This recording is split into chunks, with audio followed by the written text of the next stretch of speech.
Que se passe-t-il réellement pour les Africains au Canada et en Europe? Les rêves d'une vie meilleure tournent de plus en plus au cauchemar. Des étudiants sont expulsés, des travailleurs perdent leur statut légal et bientôt des restrictions s'étendent à l'Europe. Pourquoi ces expulsions? Quels en sont les impacts sur la diaspora africaine? Aujourd'hui, nous plongeons au cœur de cette réalité troublante. Ces derniers mois, des centaines d'étudiants étrangers, dont une grande majorité venus d'Afrique, ont été ciblés par des expulsions massives au Canada. Pourquoi? Parce que beaucoup d'entre eux ont été victimes d'agences frauduleuses. Ces agences leur ont vendu des places dans des écoles inexistantes ou non accréditées. Résultat, ils se retrouvent avec des visas invalides. Mais ce n'est pas tout. Certaines universités canadiennes procèdent elles-mêmes à des expulsions lorsque les frais académiques ne sont pas réglés à temps, laissant ces étudiants sans statut légal. Même les travailleurs africains venus avec des permis temporaires font face à des restrictions accrues. Le Canada, connu pour sa politique d'immigration ouverte, resserre désormais les mailles du filet pour limiter les flux migratoires. En Europe, le vent tourne aussi. Des pays comme la France, l'Allemagne et l'Italie adoptent des politiques plus strictes pour expulser les étrangers sans papier. Les Africains, souvent pointés du doigt, sont parmi les plus touchés. Certains étudiants se voient refuser des prolongations de visa, tandis que les travailleurs saisonniers sont renvoyés chez eux après des années de service. Les discours politiques jouent également un rôle. Avec la montée des partis nationalistes en Europe, les étrangers, y compris les Africains, sont accusés de prendre les emplois locaux ou de surcharger les services publics. Mais est-ce vraiment leur faute? Alors, pourquoi assiste-t-on à une montée en flèche des expulsions d'étrangers, en particulier des Africains du Canada et d'Europe? Les raisons sont multiples et souvent interconnectées. Voici une analyse détaillée des principaux facteurs qui alimentent cette crise. L'une des raisons, ici, vous avez les pressions économiques, un marché du travail sous tension. Les gouvernements, surtout après la crise économique liée à la pandémie, affirment vouloir protéger leur marché du travail. Avec la montée du chômage local et les crises budgétaires, des politiques restrictives sont mises en place pour limiter la concurrence étrangère, particulièrement sur des emplois peu qualifiés. Pour les Africains qui occupent souvent ces postes, cela signifie perdre leur emploi ou être expulsés au moindre manquement administratif. Dans certains pays européens comme l'Italie ou la France, les campagnes électorales se nourrissent de discours dénonçant l'immigration comme responsable de tous les maux économiques. Et en deuxième position, vous avez les fraudes administratives. Des agences peu scrupuleuses profitent de l'espoir des jeunes Africains en quête d'un avenir meilleur. Ces agences leur vendent des rêves, des admissions dans des universités prestigieuses ou des emplois bien rémunérés.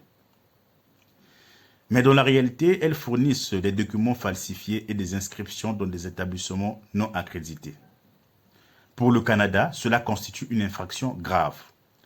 Lorsque les autorités découvrent ces fraudes, les visas sont annulés, entraînant des expulsions massives. Pire encore, ces étudiants qui ont souvent payé des milliers de dollars perdent tout et retournent dans leur pays avec un profond sentiment d'échec. En troisième position, vous avez des sentiments anti-immigration, avec la montée des politiques nationalistes. La montée des partis nationalistes et populistes en Europe et au Canada a radicalement changé la perception de l'immigration. Pour ces leaders, réduire le nombre d'étrangers était un moyen de rassurer les électeurs locaux. Les Africains en particulier sont souvent stigmatisés. Ils sont accusés sans fondement de voler les emplois ou d'augmenter la criminalité. Ces préjugés alimentent des politiques de plus en plus dures envers les étrangers, y compris ceux qui sont en règle. Et vous avez en quatrième position le non-paiement des frais académiques, ce qui est un obstacle pour les étudiants étrangers.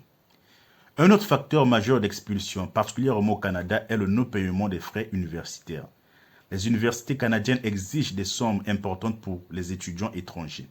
Mais avec l'inflation et les difficultés économiques, beaucoup ne parviennent pas à payer à temps.